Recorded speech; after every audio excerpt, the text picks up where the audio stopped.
ইন্নাল আবদাল মুমিনা ইয়ারা যুনুবাহু কান্নাহু কাঈদুন তাহতা জাবাল।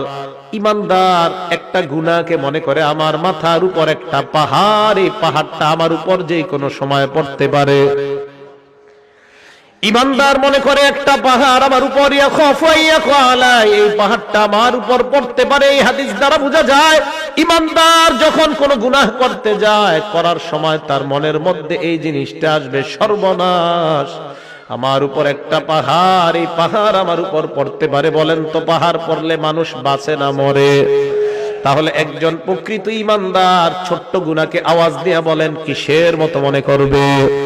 আপনাদের হাত পায়ে ধরে বলি, আজকে থেকে গুনাহ করার আগে কথাটা মনে রাখবেন, আমি একজন ঈমানদার, একটা গুনাহ আমার কাছে পাহাড়ের মতো মনে হওয়া দরকার। যদি দেখাইতে পারতাম, সিনাটা ফাইরা আপনাদেরকে দেখাইতে পারতাম কত কষ্ট নিয়ে কথাগুলা বলতেছি। একজন ঈমানদারের উচিত গুনাহ করার আগে চিন্তা করা আমার মাথার উপর একটা পাহাড়। আমি এই হাদিস পড়ে চিন্তা করি সর্বনাশ, পাহাড় পড়লে তো মানুষ বাঁচে না, এর মানে একটা গুনাহ মানুষকে শেষ করে দিতে পারে, একটা গুনাহ। এবার নবী বলেন ওয়া ইন্নাল ফাজিরা, পাপাচার বান্দা ইয়ারা যুনুবাহু কাযুবাব মাররা আলা আনফিহি, পাপাচার বান্দা একটা গুনাহকে মনে করে মাছির মতো, নাকের সামনে দিয়ে চলে যায় একটা মাছি, যে মাছিটা নাকের সামনে দিয়ে যায় আবার আসে, কোনো কেয়ার করে না। একটা মাছি আমার সামনে দিয়ে গেছে, গুনাহকে কোনো গুনাহ মনে করে না। পাপাচার বান্দা গুনাহকে গুনাহ মনে করে না, গায়ে হলুদের অনুষ্ঠান করে কিছু মনে করে না, সাউন্ড বক্স বাজায় গান বাজায় কোনো কিছু মনে করবে না, বিশাল বড় বড় গানের পার্টি করবে কিছু মনে করবে না। তার কাছে মনে হবে একটা মাছির ডানা আমার সামনে দিয়ে যায় আবার আসে।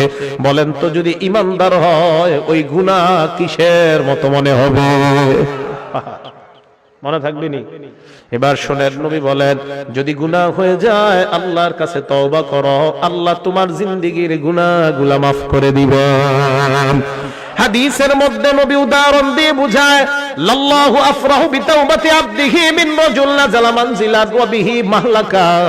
কোন বান্দা একটা সফরে বের হয়, বের হওয়ার পর ওই বান্দা সফর করতে করতে অনেক দূর যায়, যাওয়ার পর হঠাৎ বান্দা এক জায়গায় বিশ্রাম নেওয়ার জন্য সফর বিরতি দেয়। হঠাৎ আশেপাশে তাকায় দেখে কোনো মানুষ নাই, ঘর নাই, ঘর বাড়ি কিছু নাই। যেই কোনো মুহূর্তে তার উপর কোনো হিংস্র প্রাণী আক্রমণ করতে পারে, অথবা কোনো ডাকাত দল তার উপর আক্রমণ করতে পারে। আশেপাশে তাকায় দেখে কেউ নাই, কেউ নাই। এবার ওই বান্দা, তার সাথে তিনটা জিনিস আছে। এক নাম্বার মাহু রাহিলা, তার সাথে আছে তার বাহন, বাহন।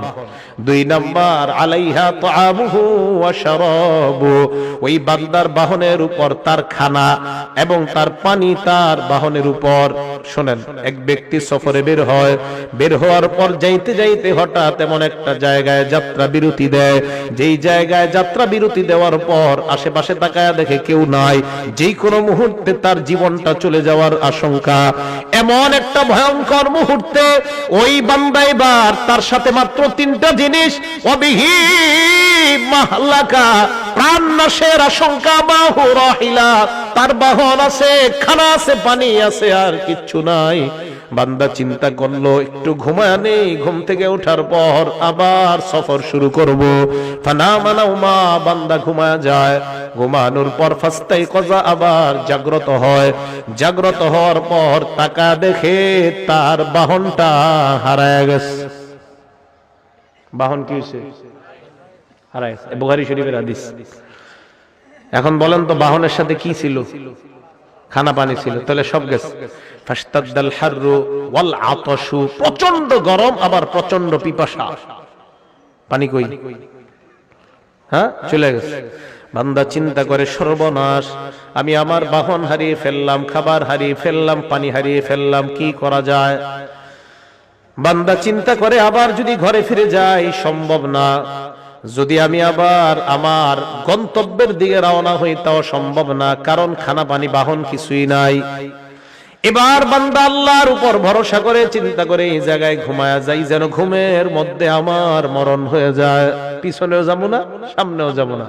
বান্দা ঘুমায়া যায়, শোনেন, বান্দা ঘুমায়া যায়, ফাস্তাইকাযা, ঘুম থেকে জাগ্রত হয়, হঠাৎ হওয়ার পর দেখে তার বাহন খানা পানি নিয়ে উপস্থিত হয়ে যায়। হাদিসটা বুঝছেন? হাদিসটা বুঝছেন নি সবাই? কিছু কয় না, বুঝছেন নি? আচ্ছা, এই যে বাহন আসলো, খানা আসলো, পানি আসলো, বান্দা যে হারাইলো, হারানোর পর আবার ফিরে পাইলো, কেমন খুশি?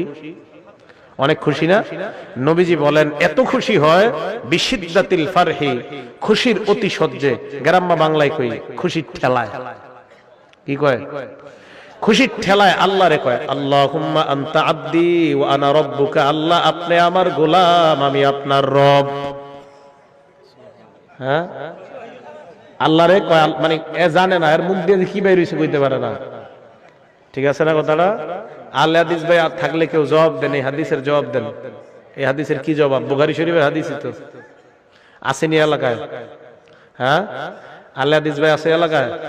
যদি থাকে এই হাদিসের জবাব কি? যে হাদিসে যে বান্দা আল্লাহরে কইলো আপনি আমার রব, আমি আপনার, আপনি আমার গোলাম, আমি আপনার রব, কি জবাব? বিপদে পড়ে যাবে। আমি আলে হাদিস ভাইদের মহব্বত করি, এই হাদিসের জবাব কি? হাদিস না ফলো করেন সহিহ হাদিস, এই তো বুখারীর হাদিস, বুখারী শরীফের 6308 নম্বর হাদিস। কি জবাব?